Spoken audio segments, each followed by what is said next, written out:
करते हैं भारत की इकोनॉमी की। जी हां, जीडीपी डेटा की बात करते हैं। सरकार ने नई बेस सीरीज के आधार पर तीसरी तिमाही के जीडीपी आंकड़े जारी कर दिए हैं। Q3 में जीडीपी ग्रोथ की अगर बात करें 7.8% पर रही है।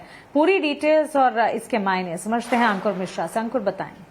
जी हाँ, बिल्कुल। नई सीरीज के साथ फ्राइडे रिलीज हो गया है जीडीपी डेटा और हमारी जो ग्रोथ की रफ्तार है वो 7.6% रहने वाली है।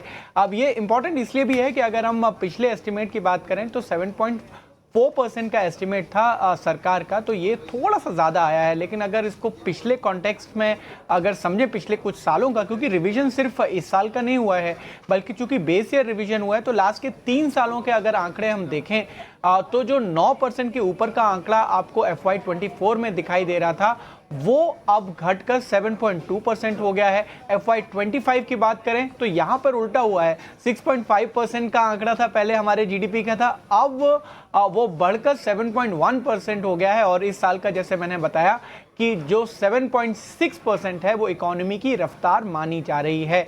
ओवरऑल ये चेंज हुए क्यों है? सबसे पहली तो बात है कि बेस ईयर का चेंज हुआ है और साथ ही साथ जिस तरीके से मेथडोलॉजी है, जिस तरीके से जो जीडीपी को मापा जाता है उसमें चेंजेस लाए गए हैं। खासकर अगर हम जीएसटी डेटा की बात करें तो वो इनकॉर्पोरेट किया है। सर्विसेज सेक्टर को इनकॉर्पोरेट किया गया है। जो नई एज इकोनॉमी की जितनी भी सेक्टर्स मदद करते हैं उसको इनकॉर्पोरेट किया गया है। और इसीलिए जैसा आप देख रहे हैं जो करंट आंकड़े, जो पहली बार एक क्वार्टर के जो आंकड़े रिलीज हुए हैं Q3 के, और वहां पर साफ बोला जा रहा है कि जो जीडीपी की रफ्तार है वो 7.8% है और जो नॉमिनल जीडीपी है वो भी 8.9% रही है। और ओवरऑल अगर हम बात करें तो नॉमिनल जीडीपी काफी एक पॉइंट ऑफ डिबेट रहा है पिछले कुछ दिनों में, लेकिन FY26 का जो एस्टिमेशन आ रहा है नॉमिनल जीडीपी का वो भी 8.6% आ रहा है। सो कहीं ना कहीं ये चीज़ तो साफ है कि भले ही मापने का तरीका बदला है लेकिन इकोनॉमी की रफ्तार जो लगातार पिछले 3 सालों में